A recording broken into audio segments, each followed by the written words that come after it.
Olá, gente. Quero saudá-los com a paz do Senhor, que ultrapassa qualquer entendimento. Eu sou a evangelista Patrícia, eu sou Patrícia Regina Flor de Maio Nascimento. Estou aqui para estar lendo com vocês Juízes, capítulo 9. Hoje nós vamos falar de um dos filhos de Jerubaal, ou seja, de Gideão. Que no finalzinho do capítulo 8, é, Jerubaal, Gideão, morreu, né? Aí Abimeleque, ele, ele era muito egoísta, ele era filho de Jerubaal e foi aos irmãos de sua mãe em Siquém e disse a eles e a todo o clã da família da sua mãe: perguntem a todos os cidadãos de Siquém o que é melhor para eles: ter todos os 70 filhos de Jerubaal governando sobre eles, ou somente um homem? Lembre-se de que eu sou sangue do seu sangue. Os irmãos de sua mãe repetiram tudo aos cidadãos de Siquém, e estes se mostraram propensos a seguir Abimeleque. Por isso disseram: ele é o nosso irmão. Der, der, Deram-lhe 70 peças de pratas tiradas do templo de Baal-Berite, os quais Abimeleque usou para contratar alguns desocupados e vadios que se tornaram seus seguidores. Foi à casa de seu pai em Ofra e matou os seus 70 irmãos, filho de Jerubaal. Eles mataram sobre uma rocha. Mas Jotão, filho de Jerubaal ou Gideão, escapou, porque ele se escondeu, ele escapou. Então todos os cidadãos de Siquém e de Bet-Milo reuniram-se ao lado do carvalho, junto à coluna de Siquém, para coroar Abimeleque rei. Quando Jotão soube disso, subiu ao topo do monte Zerezim e gritou para eles: ouçam, cidadãos! Ouçam, cidadãos! Ouçam, cidadãos de Siquém e de Bet-Milo. Reuniram-se ao lado do carvalho, junto à coluna de Siquém, para coroar o rei Abimeleque. Certo dia, aí ele foi e contou uma parábola, né? Certo dia, as árvores saíram para ungir um rei para si, e disseram à oliveira: seja nosso rei. Quem disse isso? Foi Gideão, né? Eles falaram com Gideão.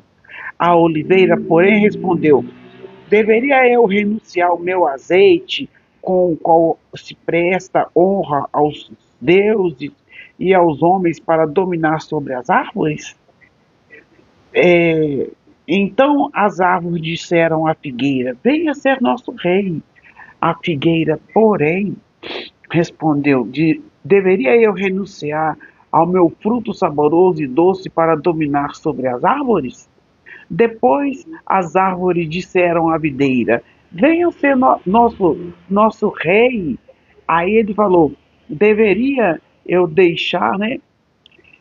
Deveria eu renunciar ao meu vinho que alegra os deuses e os homens para ter domínio sobre as árvores? Irmãos Rosimeire, a paz do Senhor, que Deus abençoe com toda a sorte de bênção nas regiões celestiais. Beijo no coração. Te amo, linda. Estou aí no capítulo 9 de Juízes.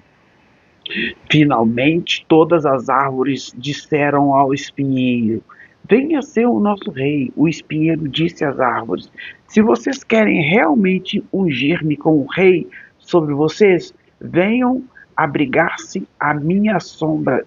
Do contrário, sairá fogo do espinheiro e consumirá até os cedros do Líbano. Será que vocês agiram de fato com sinceridade quando fizeram Abimeleque rei? Foram justos com Jerubaal e sua família? Foram justos com Gideão, né? Que ele tinha apelido de Jerubaal. Foram justos com Jerubaal e sua família? Como ele merecia? Meu pai lutou por vocês e arriscou a vida para livrá-los das mãos de Midian. Miriam, a paz do Senhor, Deus abençoe você, querida. E ele falou assim, meu pai, eu estou lendo Juízes 10, Abimeleque mandou matar todos os seus irmãos, os seus 70 irmãos, para ser nomeado rei. Só um irmão dele que escapou, que foi Jotão, e Jotão contou uma parábola para eles e falou assim, como vocês tiveram coragem de trair meu pai Gideão, que tinha o apelido de Jerubaal. E hoje, porém, vocês se revoltaram contra a família de meu pai, mataram seus 70 filhos sobre a mesma rocha, porque Jeroboão ou Gideão tinha 70 filhos, só escapou o Jotão. E sobre a mesma rocha, e proclamaram Abimeleque, graça e paz, aleluia. E proclamaram Abimeleque como rei. E se vocês de fato agiram com sinceridade para com Jerubaal, chamado de Gideão e sua família, alegre-se com Abimeleque, que era o filho de Jerubaal ou Gideão, que mandou matar os 70 irmãos para ficar no poder. Nada diferente de hoje, né, gente? Como que o poderio é desejado. E ele falou assim, se vocês quiserem eleger Abimeleque como rei, então se alegrem e consuma os cidadãos de Siquém e de Bet-Nilo, e que saia fogo dos cidadãos de Siquém e de Bet-Nilo, e consuma Abimeleque. Depois Jotão fugiu para um lugar chamado Bier. Ele fugiu, onde ficou morando longe do seu irmão Abimeleque, porque se ele morasse perto do seu irmão Abimeleque, ele poderia ser morto. Hoje tem filho matando o pai por causa de herança. Tem filha mandando matar o pai por causa de herança. E Abimeleque não fez nada diferente. Ele mandou matar seus 70 irmãos para ter exclusividade com aquele povo. Jotão, depois que ele contou esse caso, ele fugiu, né? Já fazia 3 anos que Abimeleque governava Israel. Quando Deus enviou um espírito maligno entre Abimeleque e os cidadãos de Siquém. E estes agiram traiçoeiramente contra Abimeleque. Isso aconteceu para que o crime contra os 70 filhos de Gideão, o derramamento de sangue deles fosse vingados, né, em seu irmão Abimeleque e nos cidadãos de Siquém, que o ajudaram a assassinar os seus irmãos. Os cidadãos de Siquém enviaram homem para o alto da colina para emboscarem os que passassem ali, e Abimeleque foi informado disso. Neste meio tempo, Gaal, filho de Ebed, mudou-se com seus parentes para Siquém, cujos cidadãos confiavam nele. E sucedeu que foram ao campo e colheram uvas e pisaram-nas e fizeram uma festa no templo do seu Deus, Deus minúsculo. Martinha, Deus abençoe. Quem é Abimeleque para que sirvamos? E quem é Siquém? Não é ele o filho de Jerubaal, ou seja, Gideão?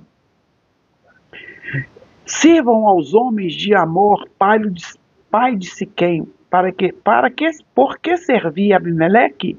Ah, se eu tivesse esse povo sob meu comando, eu me livraria de Abimeleque e lhe diria: mobilize o seu exército e venha. Então, disputa de poder, né, gente? A gente vê claramente essa disputa de poder no governo, né? Opa, caiu aqui. Essa disputa de, de poder no governo. E ele falou assim: venha de noite, você e seus homens, e fiquem à espera no campo. De manhã, ao nascer do sol, avance contra a cidade, contra Gaal e a sua tropa. Atacaram com eles. O que vocês acham melhor?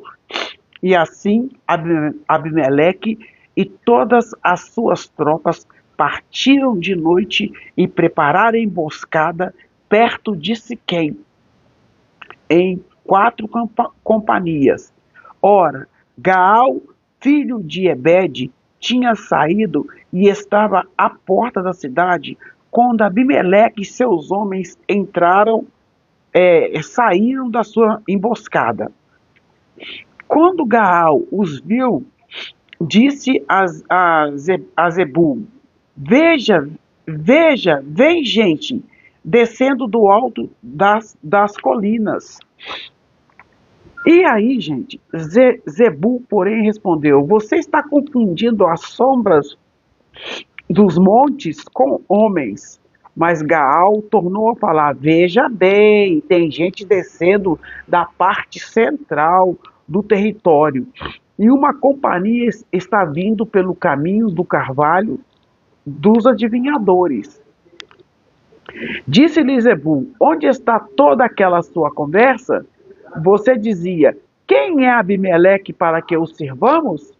Não são estes homens que ridicularizaram, te ridicularizou? Sai aí e luta contra ele. Então Gaal conduziu para fora os cidadãos de Siquém e lutou contra Abimeleque. Abimeleque o perseguiu e ele fugiu. Muitos homens de Siquém caíram mortos ao longo de todo o caminho até a porta da cidade. Abimeleque permaneceu lá em Arumá, e Zebul expulsou Gaal e seus parentes de Siquém. No dia seguinte, o povo de Siquém saiu aos campos e Abimeleque ficou sabendo disso. Então dividiu os seus homens em 3 companhias e armou emboscada no campo.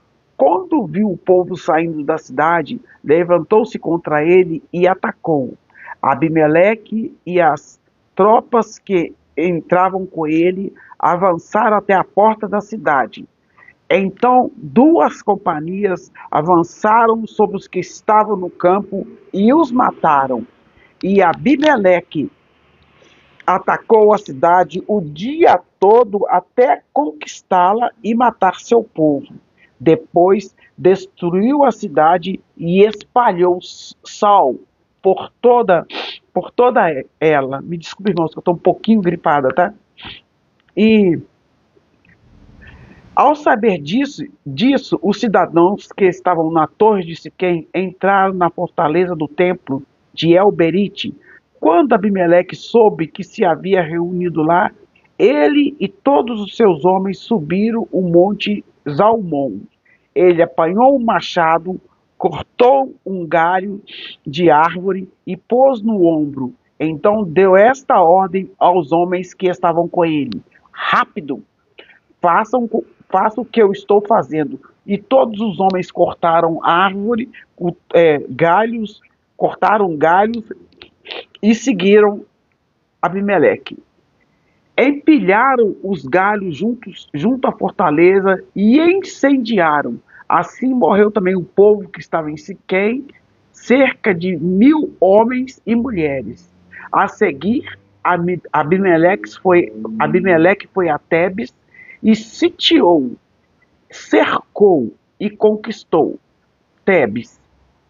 Mas dentro da cidade havia uma torre bastante forte, para o qual fugiram todos os homens e mulheres. Todo o povo da cidade trancaram-se por dentro e subiram para o telhado da torre. Abimeleque foi para a torre e atacou-a. E quando se aproximava da entrada da torre para incendiá-la, uma mulher, mais uma mulher na história, né, gente? Uma mulher, ela, deixa eu ver, só fui olhar aqui, quando aproximar, né, uma mulher, quando se aproximava da entrada da torre para incendiar, uma mulher jogou uma pedra de moinho, imagina o tamanho de uma pedra de moinho, jogou uma pedra de moinho na cabeça dele e rachou o crânio dele. Então, Abimeleque, ele matou tanto os seus irmãos, tanta gente por poder, né? E isso, o pecado está se multiplicando no mundo. Acontece a mesma coisa hoje, né? E aí ele rachou o crânio. Imediatamente ele chamou seu escudeiro. Olha o orgulho, olha o machismo imperando aí. Rachou o crânio dele. Mesmo rachando o crânio dele, Abimeleque ainda estava vivo. O que ele falou com o escudeiro dele? Olha, tire a espada e mata-me, para que eles não digam que eu fui morto por uma mulher. Então o jovem atravessou a espada e matou, e ele morreu. Quando os israelitas viram que Abimeleque estava morto, voltaram para casa. Assim Deus retribuiu a maldade que Abimeleque praticara contra seu pai, matando seus 70 irmãos. Deus fez também que também os homens de Siquém pagarem por toda a sua maldade. A maldição de Jotão, filho de Jerubbaal, ou então Gideão, né, caiu sobre eles. Então o Jotão, ele era o filho de Gideão que se escondeu para não ser morto. E aqui acabou que Abimeleque desejou tanto poder, que acabou no final do capítulo 9 ele morrendo. E a maldição de Jotão, que era irmão dele também, recaiu sobre ele. Se você pegar o capítulo 9 e ler, você vai ver aqui, né, o Jotão contando, narrando a história das árvores, querendo ungir outra árvore para ser rainhas ou rei no meio deles. Então é isso, gente. Não vamos nos emocionar com poder. Não vamos desejar lugar de ninguém. Porque aqui Abimeleque desejou tudo, fazer tudo sozinho, ganhar tudo sozinho. E no fim, quem que se deu mal foi ele. E é uma grande lição aqui nesse capítulo 9. Desejo de poder mata, né? E nós temos que desejar morar no céu. Amém? Então aqui Abimeleque desonrou o pai dele. Mesmo depois da morte, ele tinha que honrar o pai dele. Ele desonrou o pai dele quando ele mandou matar os seus 70 irmãos. Este é o capítulo de hoje. Amém? Deus abençoe a cada um.